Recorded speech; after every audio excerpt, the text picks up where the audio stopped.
প্রতিদিনের মতো আজও আমি আমার সেই ছোট্ট ছাত্রছাত্রীদেরকে মেঝেতে বসিয়ে আমি পড়াচ্ছি। এমন সময় হঠাৎ বিদ্যুৎ সংযোগ কেটে যায়। গোটা বাড়ি ঘুটঘুটে অন্ধকার। একটু অপেক্ষা করো তোমরা, আমি বাতি নিয়ে আসছি।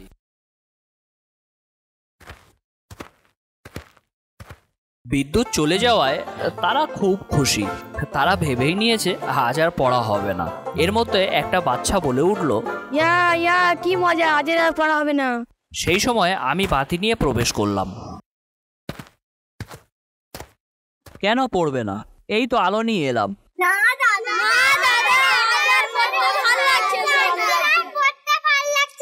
তাহলে কি করা যায় বলো? অনেকদিন তোমার কাছে গল্প শুনিনি, গল্প শোনাও আজ। গল্প? কিন্তু কি রকম গল্প?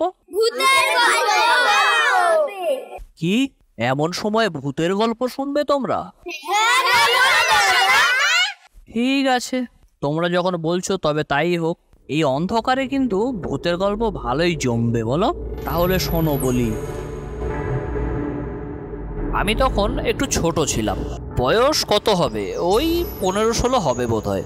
তখন আমি আর আমার বন্ধু রনি দুজনে মিলে বিভিন্ন জায়গায় ঘুরে ঘুরে বিভিন্ন ভিডিও বানাতাম, মানে যাকে আজকের কথায় ওই ব্লগিং বলে আর কি। তো একদিন আমরা ঠিক করলাম রাত 12টার পরে শ্মশানে গিয়ে ব্লগ করব। দিনটা আমার এখনও মনে আছে। তারিখটা ছিল 1 জুন 2011। পূর্ণ অমাবস্যার রাত ছিল সেদিন। সেই দিন সকালে রনি হাঁপাতে হাঁপাতে আমার বাড়িতে এসে বলল, রাহুল, নতুন একটা ব্লগিং এর জায়গা পেয়েছি। আচ্ছা আচ্ছা, সেসব না হয় পরে বলবি, কিন্তু তুই এত হাঁপাচ্ছিস কেন? আরে মাথায় বুদ্ধিটা আসতেই তো তোর কাছে ছুটে এলাম। ও ঠিক আছে, চল বসে কথা বলি। তারপর রনিকে নিয়ে পড়ার ঘরে গেলাম। বল, এবার ধীরে সুস্থে বল দেখি, কি বলছিলিস? আচ্ছা, ভালো করে শোন।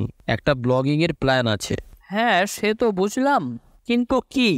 আচ্ছা, এবারের ব্লগটা শ্মশানে করলে কেমন হয়? কি শ্মশানে? তুই কি পাগল হয়ে গেলি নাকি? আরে পাগল হইনি, আমরা তো এর আগে অনেক জায়গায় ব্লগ বানিয়েছি, কিন্তু কোনো ভয়ানক শ্মশানে তো ব্লগ বানাইনি আমরা এর আগে। কিন্তু তাই বলে শ্মশান?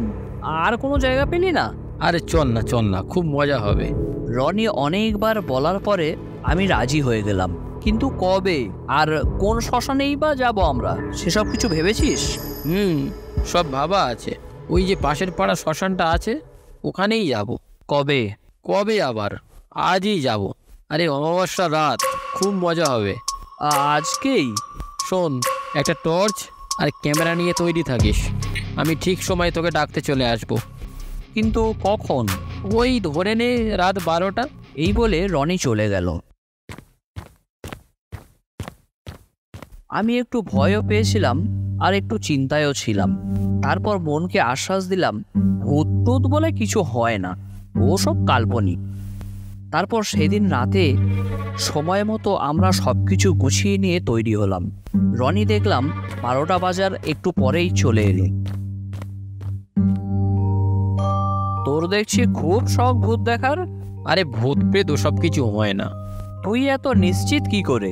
আরে চল না, ওসব যদি থাকে তাহলে আজ তার নিজের চোখে দেখে নেব।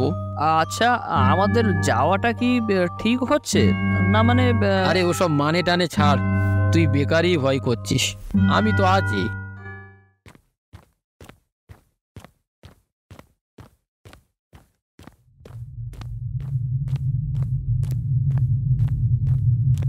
তারপর আমরা সেই শ্মশানে পৌঁছালাম। সেদিন আবহাওয়াটাও যেন কেবল অন্য রকম ছিল।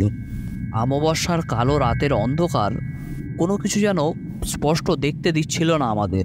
চারিদিক নির্জন, একটা ঠান্ডা বাতাস অনবরত বয়ে চলেছে। ওই এবার ক্যামেরা অন কর। রনির কথা মতো আমি ক্যামেরার দায়িত্ব নিলাম এবং সে টর্চের আলোটা ভালো করে ধরল। ক্যামেরা চালু করে যখন আমরা শ্মশানের দিকে এক পা এগিয়েছি, তখন আমার শরীর যেন শিউরে উঠল। আরে তোর কি হলো বলতো? না মানে বাড়ি চলে গেলে হয় না? এত দূর এসে তুই এখন বলছিস ফিরে যাব? না, একদম নয়। আমার তো সেদিন এসব করবার একদমই ইচ্ছা ছিল না। সে যাই হোক, আমরা প্রায় ঘন্টা দুয়েক ধরে ভিডিও শ্যুট করেছিলাম সেদিন। তেমন কিছু আমাদের চোখে তো তখন ধরাই পড়েনি। তারপর সত্যিই মনে একটু সাহস এলো। হঠাৎ দেখলাম একটা ছেলে, আমাদের মতো বয়সী হবে হয়তো। ওই রনি, ওইদিকে দেখতো, কেউ যেন একটা দাঁড়িয়ে আছে। হ্যাঁ রে, ঠিকই বলেছিস তো, চল গিয়ে দেখি। সেই অজানা ছেলেটি পিছন ফিরে আমাদের থেকে বেশ দূরে দাঁড়িয়ে আছে শান্ত হয়ে। চুপি চুপি চল, পেছনে গিয়ে ভয় দেখিয়ে দেব। দূর থেকে সাড়া দিলে হয় নাকি? ওহ, তুই সবেতেই ভয় পাস। সেই অজানা ছেলেটাকে দেখে আমাদের একটু সন্দেহ হয়েছিল বটে, যে এই মধ্যরাত্রে সে এখানে করছেটা কি।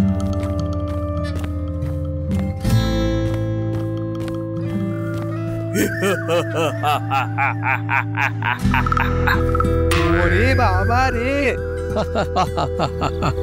দেখলি রাহুল, দেখলি, ভয় পেয়ে গেছে। তোমরা কারা? আমাদের ক্ষমা করবেন, আমি রাহুল আর ও হচ্ছে রনি, আমার বন্ধু। কিন্তু তুমি কে, আর এখানে এখন কি করছো? আমার নাম কুশল। এখানে জায়গাটা দেখতে এসেছিলাম। কেন, এখানে দেখার আবার কি আছে? না মানে আমি ভৌতিক স্থানের ওপরে ব্লগ বানাই। ও, তুমিও ব্লগিং করো? হ্যাঁ।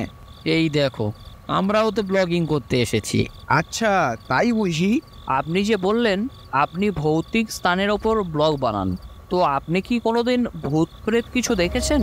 না, সেরকম কিছু দেখিনি, তবে ভূত প্রেত আছে এটা আমি নিশ্চিত। এ আবার কেমন কথা, ওসব না দেখেই বলছো আছে? দেখলি তো রানি, আমি তোকে বলেছিলাম না ভূত প্রেত বলে কিছু আছে। আরে ওসব আজগুবি কথা ছাড় না, যেদিন দেখবো সেদিন বিশ্বাস করব। হ্যাঁ, শিল্পাই ঠিকই কথা, যেদিন দেখবে সেদিনই বিশ্বাস করবে। অনেকক্ষণ পর লক্ষ্য করলাম ছেলেটার কাছে কোনো টর্চ বা ক্যামেরা কিছুই নেই, কিন্তু এদিকে সে আবার বলছে সে ব্লগ করে। তাই তাকে জিজ্ঞাসা করলাম, আচ্ছা আপনি তো কোনো ক্যামেরাও আনেননি, আর কোনো টর্চও তো দেখছি না আপনার হাতে। হ্যাঁ তাই তো। না মানে টর্চ ছাড়াই এসেছি আমি আজকে। ব্লগ বানানোর আগে আমি জায়গাটা ভালোভাবে দেখে নিই, তারপরে সময় মতন একদিন এসে আমি ব্লগ বানাই। ও আচ্ছা, এই ব্যাপার। হ্যাঁ, আচ্ছা আজ আমি চলি, আমার যাওয়ার সময় হয়ে এসেছে। এই বলে ছেলেটি সেখান থেকে চলে গেল। তবে মনে হলো বেশ রাত হয়েছিল তখন। কথায় কথায় যে এতটা সময় কেটে গেছে বুঝতেই পারিনি। চল রে, এবার বাড়ি যেতে হবে তো। আচ্ছা, ঠিকঠাক শ্যুট করেছিস তো? হ্যাঁ রে বাবা, হ্যাঁ। চল তাহলে, কিন্তু বিকালে আসবো বুঝলি, একসাথে দেখা হবে পুরো ভিডিওটা। আরে তোরা দাঁড়া দাঁড়া, এখনও তো গল্প শেষ হয়নি। তারপরে কি হলো শোন। সে রাতে দুজনে বাড়ি ফেরার পর, কই রে, চালা এবার ভিডিওটা। এই নে দেখ এবার। ভিডিওতে শুরুর দিকে বেশ ভালোই চলছিল, কিন্তু যেখানে সেই অজানা ছেলেটি মানে কুশলের সাথে দেখা হলো। আরে আরে, এখানে ওই সময়ে ছেলেটির সাথে দেখা হলো না? হ্যাঁ হ্যাঁ, কিন্তু তাহলে তাকে দেখাচ্ছে না কেন? তোর ক্যামেরাটাই মনে হয় খারাপ। আরে পাগল, তুই কি কানা হয়ে গেছিস?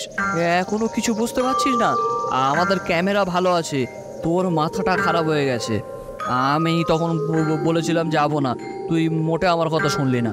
ইয়ে কি, হ্যাঁ ঠিকই তো, আমাদের ভিডিওতে সব স্পষ্ট দেখাচ্ছে, কিন্তু ওই ছেলেটিকে দেখাচ্ছে না কেন? এখনো বুঝতে পারছিস না বুঝি? তোর তো ভূত দেখার খুব ইচ্ছা ছিল, দেখ এবার মন ভরে দেখ। ইতিমধ্যে আমরা অনুভব করতে লাগলাম এক তীব্র নিঃশ্বাসের শব্দ। ঘরের বাতাস ক্রমশ যেন গরম হয়ে উঠছে। মনে হলো কেউ যেন আমাদের পিছনে দাঁড়িয়ে আছে। আমরা পিছনে ঘুরে তাকালাম, তারপরে যে দৃশ্য দেখলাম আমাদের শরীর যেন ঠান্ডা হয়ে এলো। এক অদ্ভুত বিশ্রী প্রায় একটা প্রাণী দাঁড়িয়ে আছে আমাদের পিছনে, এবং তার দৃষ্টি আমাদের কম্পিউটার স্ক্রিনের উপর। সে যেন আমাদের বানানো সেই ভিডিওগুলো দেখার জন্য এখানে দাঁড়িয়ে আছে। আমি সভয়ে তাকে প্রশ্ন করলাম, কি কে আপনি? কোথা থেকে এলেন? আমাকে চিনতে পারছো না কুশল? ওই রনি, তোর আবার কি হলো? ওঠ না রে, ওঠ ওঠ। রনি ভয়ে অজ্ঞান হয়ে গেছে। আমি ডেকেও তার কোনো সাড়া না পেয়ে নিজের মনের মধ্যে সাহস জুগিয়ে তাকে আবার জিজ্ঞাসা করলাম, কিন্তু তোমার তো একটু আগে দেখলাম ভালো, এখন এরকম বিশ্রী রূপ কেন? আসলে মরার সময় আমার এই রকমেরই অবস্থা হয়েছিল, তাই এটাই আমার এখন আসল রূপ। কি হয়েছিল তোমার? জানোই তো, বলেছিলাম আমি ব্লগ করি না, আসলে পড়তাম। আমার শেষ ব্লগ ছিল এক শ্মশানে, তোমাদের মতোই, কিন্তু জানি না কোথা থেকে কি হয়ে গেল। মানে কি হয়েছিল? সেই রাতে আমি একাই গিয়েছিলাম, হঠাৎ কোথা থেকে একটা ছায়ার শিকার হয়ে গেলাম আমি। আমাকে সে ছিন্ন ভিন্ন করে মেরে ফেললো। জানি না সে কোনো ছায়া ছিল না কোনো অজ্ঞাত জন্তু। এই বলে সে আস্তে আস্তে আমার পাশে আসতে থাকে। আমার তো ভয়ে প্রাণ বেরিয়ে যাওয়ার উপক্রম। তারপরে দেখলাম সে এসে আমার ঠিক পাশে বসলো। ওই দেখি তোমাদের ব্লগিং ভিডিওটা। না মানে কিন্তু তাতে যে তোমার দেখা যাচ্ছে না। না, আমার বিশ্বাস হচ্ছে না। তারপর আমি তাকে সেই ভিডিওটা দেখাতে শুরু করলাম।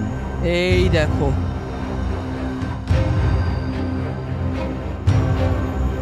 ভিডিওটা দেখার পরে সে আমাকে বলল, আগে আমি নিজেই কত ব্লগিং ভিডিও বানাতাম, তবে আজ আমাকেই দেখা যাচ্ছে না ভিডিওতে। আচ্ছা একটা কথা জিজ্ঞাসা করব? বলো। তুমি আমাদের বাড়ির ঠিকানা জানলে কি করে? তোমরাই তো বললে আজ ভিডিওটা এডিট করবে, তাই দেখতে চলে এলাম। কিন্তু তখন তো তুমি চলে গিয়েছিলে আর আমরাও এদিকে চলে এসেছিলাম। কখন যে ভোরের আলো ফুটেছে সেটা বুঝতে পারিনি। সেই ভোরের আলো তার গায়ে পড়া মাত্রই সেই অদ্ভুত মূর্তিটা আস্তে আস্তে ছায়ার মতো মিলিয়ে যেতে শুরু করেছে। রনি সেদিন নির্বাক হয়ে গিয়েছিল। আমিও অত্যন্ত ভয় পেয়েছিলাম সেদিন। এই আতঙ্ক কাটতে আমাদের বেশ কিছুদিন সময় লেগে গিয়েছিল। তারপর থেকে আর এমন নির্জন কোনো জায়গায় আমরা ব্লগ করতে যেতাম না, বিশেষ করে কোনো শ্মশানে তো মোটেই নয়। কি গল্পটা তোমাদের কেমন লাগলো? এবার বাড়ি যাবো কি করে? এখনো তো লাইন আসেনি, অন্ধকার হয়ে আছে।